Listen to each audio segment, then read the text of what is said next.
Nobody talks about what happened in the Korangal Valley in the winter of 2009. Not the generals, not the politicians, not the journalists who were too scared to go within 50 miles of that ridge. The men who survived it, the ones who still wake up at 3 a.m. with their hands shaking, they barely talk about it either. But I was there. And I'll tell you what really happened. His name was Sergeant First Class Elias Cord. And before I tell you what he did, before I tell you about the day he came back from the dead and saved what was left of Bravo Company, I need to tell you who he was. Because that matters. That matters more than anything. I met Elias in the summer of 2007 at Fort Benning, Georgia. It was so humid that August that your uniform stuck to your skin before you even finished lacing your boots. I was a fresh-faced private, 22 years old, convinced I was going to be the greatest soldier the U.S. Army had ever produced. I'd grown up in western Kansas, flat land and wheat fields, and I'd spent my teenage years shooting rabbits and coyotes on my grandfather's farm with a bolt action .243.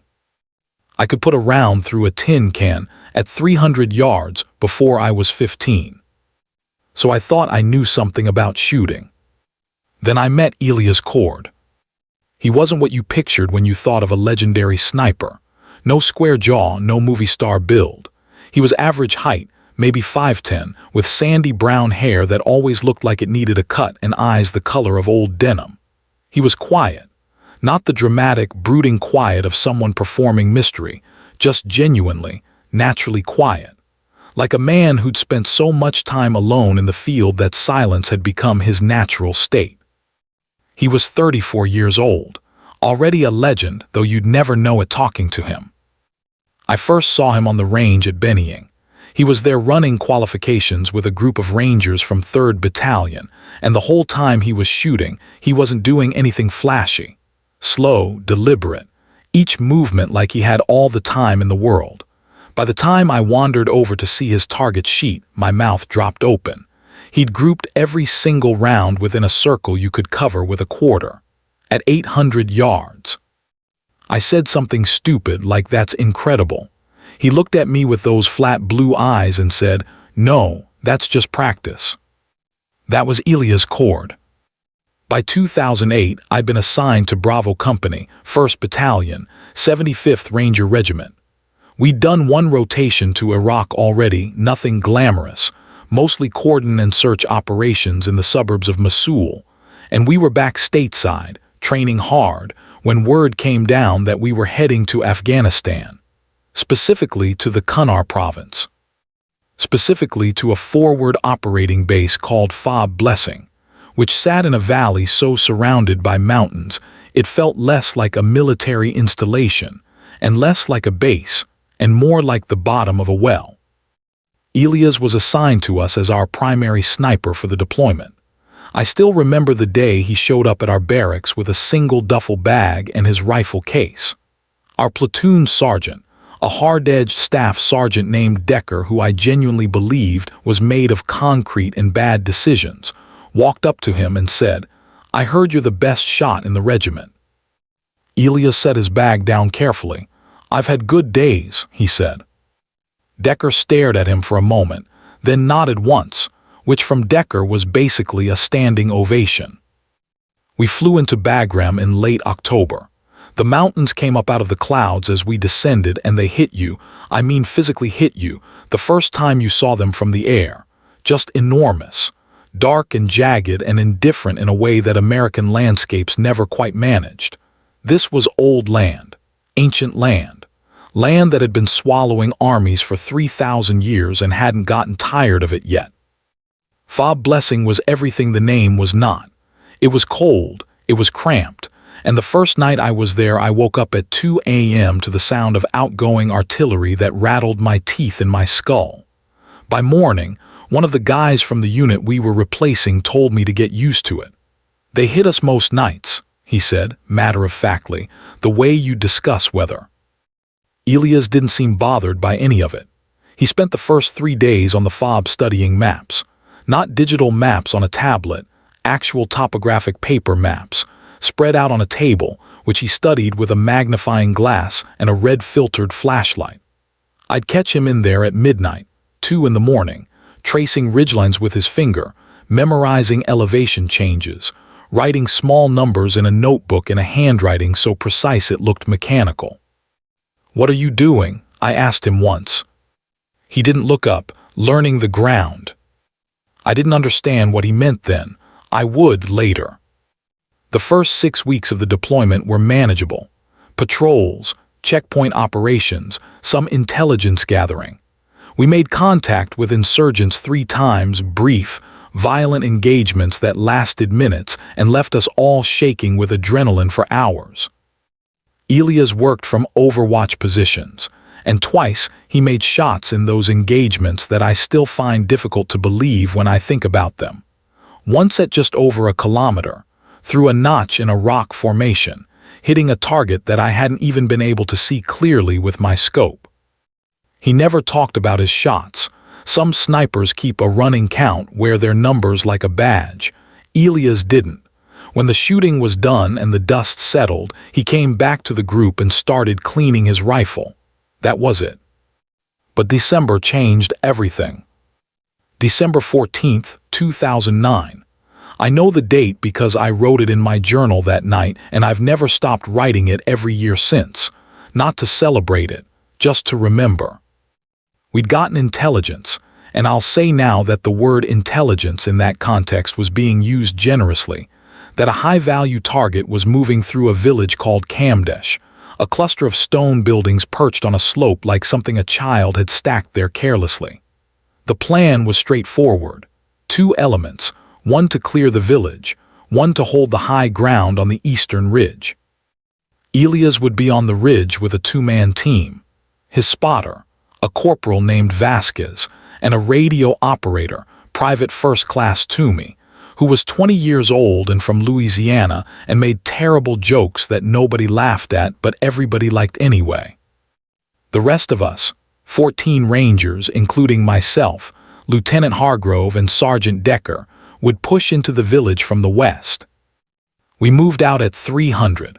No moon. The cold was the kind of cold that doesn't feel dramatic at first. It just quietly removes feeling from your extremities over the course of an hour, until you start doing math in your head about whether your fingers will still work when you need them. I remember watching my breath plume in the green glow of my night vision and thinking, for no particular reason, about my grandfather's kitchen in Kansas. The smell of coffee, the sound of the radio. I don't know why the brain does that. Reaches for warmth when you're headed somewhere you shouldn't be. We reached the village perimeter at 4:30. The place was dark and still. Too still, actually, but I was young and the lieutenant was confident and we went in anyway. The ambush hit us from 3 sides. I won't do what movies do and make it poetic. Ambushes aren't poetic. They're noise and confusion and the absolute collapse of everything you thought you understood. One moment we're moving through a narrow alley between 2 stone walls, and then every shadow is erupting with muzzle flash, and the air is full of the sound of incoming rounds, that particular sharp crack and whip that means they're passing close, and everybody's diving and yelling and trying to figure out where forward even is. Hargrove went down in the first 30 seconds. Not killed, hit in the shoulder, spinning away against the wall, still screaming commands even while Corporal Mills tried to get hands on him. Decker took control the way Decker always took control, by being louder and angrier than the situation itself. He was directing fire, pulling people back, trying to consolidate our position in a gap between 2 buildings that offered marginally better cover than the open alley. I was behind a low stone wall, firing into the muzzle flashes I could see on the ridge above us, when my radio crackled. It was Vasquez, Elias' spotter. Bravo element, be advised, we're counting at least 40 enemy combatants, 2 heavy machine gun positions on the northern slope, and what looks like an RPG team on your east. This is a complex ambush. This was planned. 40, we had 14 men, one of them already hit. I heard Decker's voice. "Where's cord? Put cord on." A pause, then Elias' voice completely calm, frighteningly calm. "I've got eyes on your situation, engaging the Northern MG now." What happened next, even now, even after all these years, I struggle to describe properly. From our position down in the village, pinned against those walls, we couldn't see the ridge. We could only hear. And what we heard was a series of single, unhurried shots coming from somewhere above and to our right, maybe a second apart, maybe a little less. The northern machine gun stopped firing. Just stopped. Then the RPG team on the east went silent too. Decker, to his credit, immediately used that window. "Move. Second element, northern breach, go now." And we moved and we fought, and over the next 40 minutes we managed to push the ambush back enough to create a corridor and get our wounded extracted. We lost 2 men that night, Private Kowalski and Specialist Reyes. I will say their names as long as I am alive to say them. But it could have been all of us. It almost was all of us. When we finally consolidated at the extraction point, I looked up at the ridge where Elias had been positioned. He wasn't there. Vasquez was standing at the edge of our position, and his face was wrong, pale and tight in a way that had nothing to do with cold. "Vasquez," I said, "where's Cord?" He shook his head just once, then he looked away. What happened, as Vasquez pieced it together later, was this.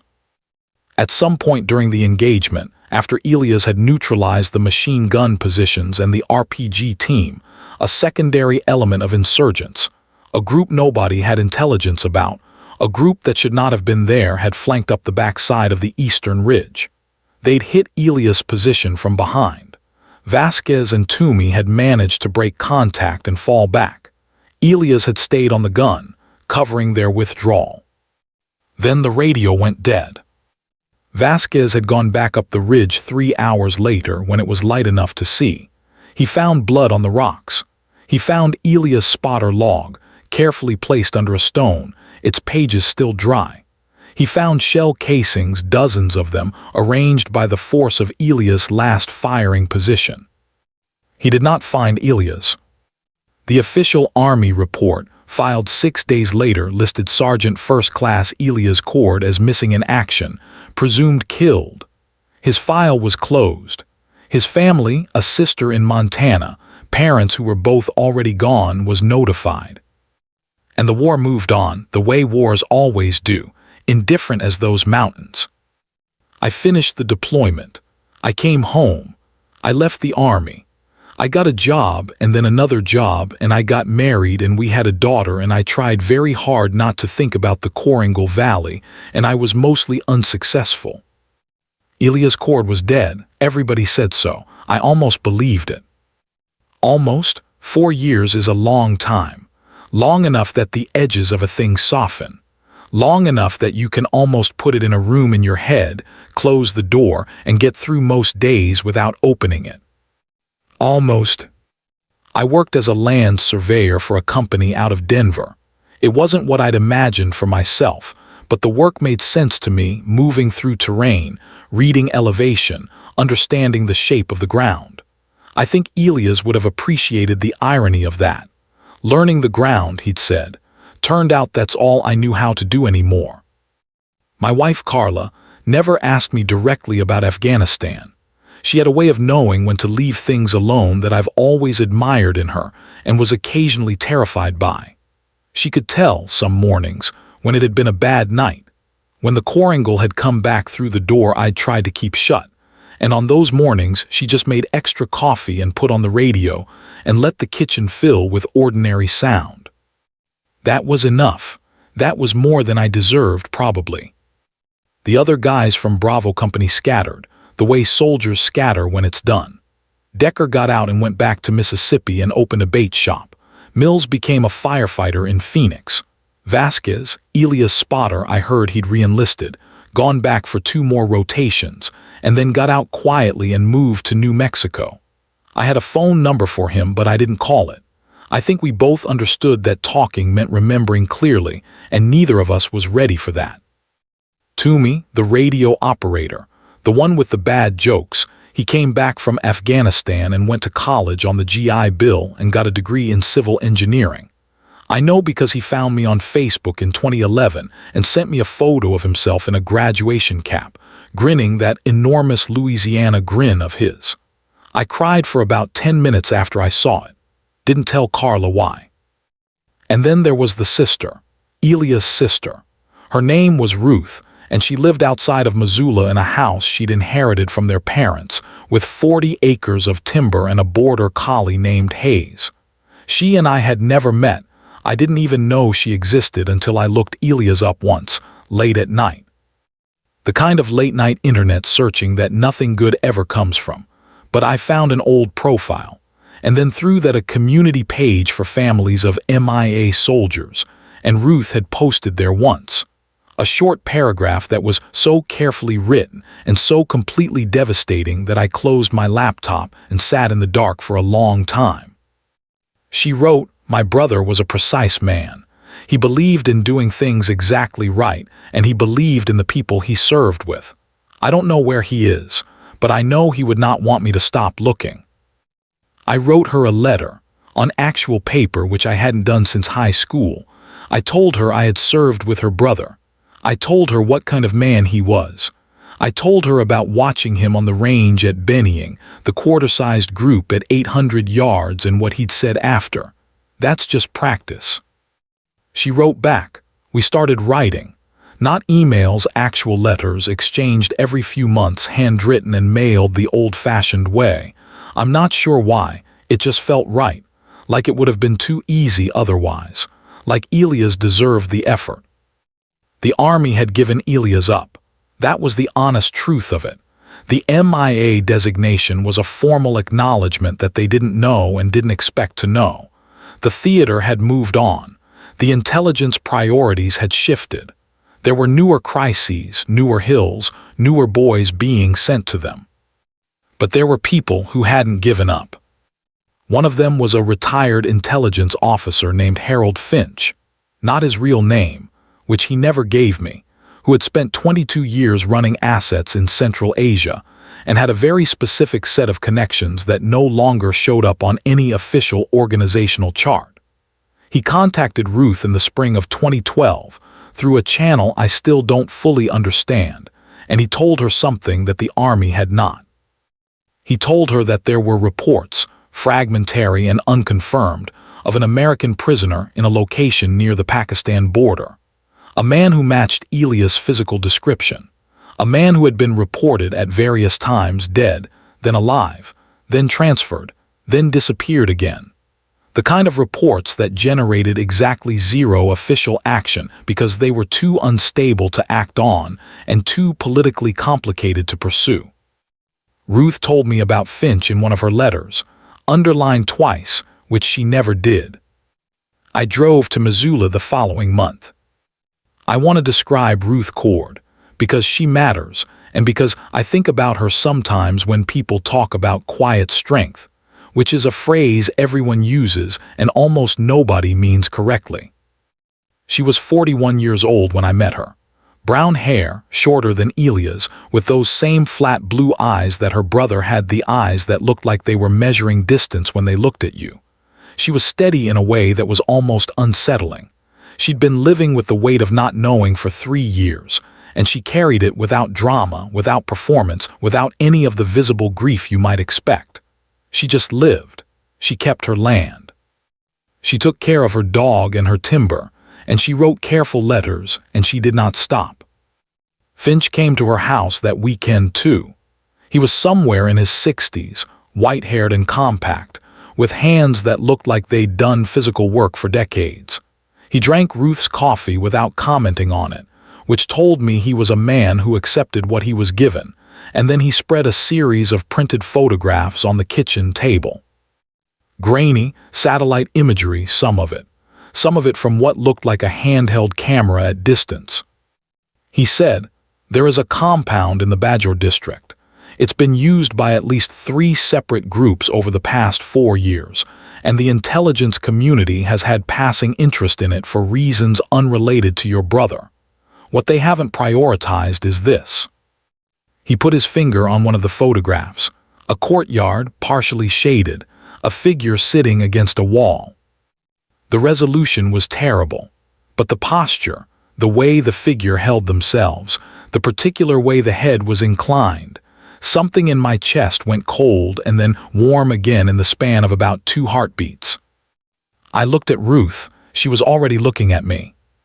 "When was this taken?" I asked. 11 months ago, Finch said. "It's the most recent." What followed was not a movie. I want to be clear about that, because if I frame it wrong, you'll picture something clean and dramatic, and it was neither. It was months of phone calls and dead ends and arguments with people who wouldn't be named in official records, and 2 trips to Washington, D.C., where I sat in waiting rooms and was told variations of "we understand your concern" by people whose job was to make you feel heard without actually hearing you. Ruth never lost her composure in any of those meetings. I was angrier than she was, which felt wrong. He was her brother. But she'd made a decision somewhere, I think, in those 3 years, about what anger cost her versus what calm could accomplish. She'd chosen calm, not because she didn't feel the anger, but because she understood it wouldn't open any doors.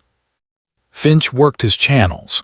I won't detail what that looked like because I was only peripherally involved in it, and I'm not sure I understood half of what was happening anyway. But there were people, veterans, intelligence people, people with obligations to other people that went back 20 years, and slowly, carefully, something began to move.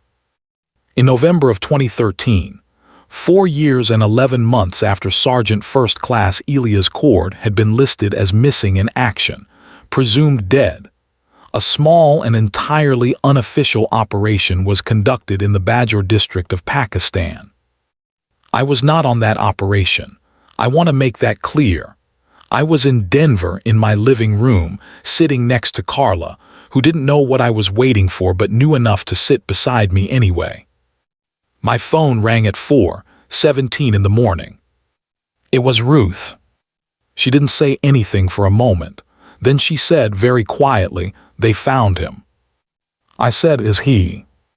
"He's alive," she said. "He's hurt, but he's alive."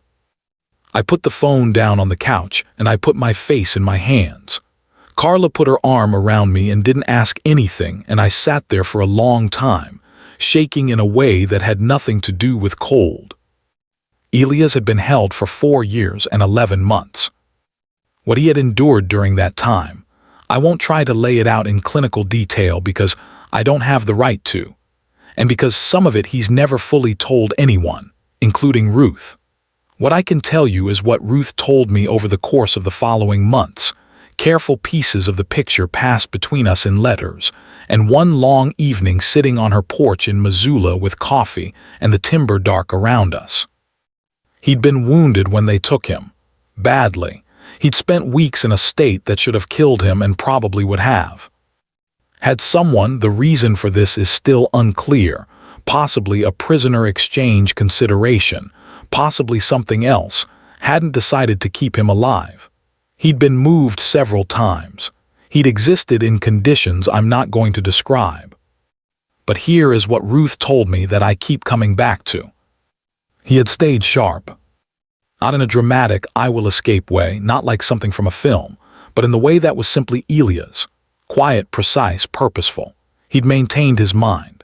He'd done mathematics in his head, trigonometry, ballistics calculations, the same equations that made him dangerous with a rifle just to keep the gears turning. He'd built models of the compound in his memory. He'd learned what he could learn about the people around him. He'd stayed patient in a way that few human beings are capable of. And he'd waited. Because waiting, as Ruth said, was something Elias had always been extraordinarily good at. The recovery was slow.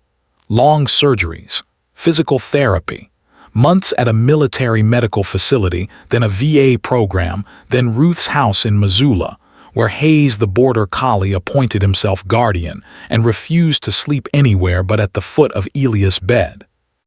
I drove up to see him in March of 2014. I pulled into Ruth's gravel driveway and sat in my truck for a minute before I got out. I didn't know what I was going to say. I'd been trying to figure it out for 4 months and I still didn't know. He was on the porch when I came up the path, sitting in a wooden chair, a mug in both hands, watching me walk toward him with those blue eyes that had lost exactly none of their distance. He looked older, of course he did, and thinner than I remembered, and there was a scar along the left side of his face that hadn't been there before. He moved with a slight care that told you something about his right leg. But he was there, that was the thing, completely, undeniably there. I stopped at the porch steps and looked at him, and I thought about the quarangle and the ambush and the sound of his shots going out from the ridge like something slow and inevitable. I thought about Vasquez's face at the extraction point. I thought about the blood on the rocks. I said, "I wrote your sister about you." He looked at me for a second. Then the corner of his mouth moved in a way that was, for Elia's cord, basically a grin. "I know," he said. "She made me read every letter." I went up the steps and we shook hands, and then, without planning it and without anything being said about it, we did what veterans do, which is just sit down, together, and let the fact of still being alive be enough for a little while. He told me, over 2 days and many cups of Ruth's excellent coffee, what the recovery had cost him. He was direct about it, the way he was direct about everything. His right knee had been reconstructed twice. He had hearing loss in his left ear, maybe 30%, maybe more. He had a collection of things inside his body that didn't show up well on polite conversation. Nerve damage, joint issues, the invisible architecture of years of insufficient food and sleep. And the shooting. "Can you still?" I started, and felt immediately stupid for asking it. He gave me a long, level look. "I don't know yet," he said, and then quieter, "I'm still learning the ground." He was 40 now. He'd gone in at 34 and come out at 40, the gap in between filled with something I couldn't see and he hadn't yet found the language for. He wasn't the same person. Of course he wasn't. But he was still recognizably, stubbornly Elia's. Ruth told me the night before I drove home that he practiced every morning. Not with the rifle, not yet. Just the stillness. Just the patience. Just sitting for hours in complete quiet the way he always had, watching the timber, measuring what he could see. "He's coming back," she said. "It just looks different from the outside coming back." I believed her. I drove back to Denver and I went back to my life, my surveys and my coffee mornings and my daughter who was 4 years old and deeply obsessed with horses. And I waited, which is its own kind of patience, I suppose. I didn't know then what was already beginning to unfold. I didn't know that 200 miles south of Missoula, in a defense contractor's office that nobody with a public profile knew existed, certain files were being reopened, that certain names were being quietly, carefully, reactivated. I didn't know that a man who had been thrown into the darkest place imaginable and left there was making his way slowly toward a rifle. I didn't know that Bravo Company was about to need him again.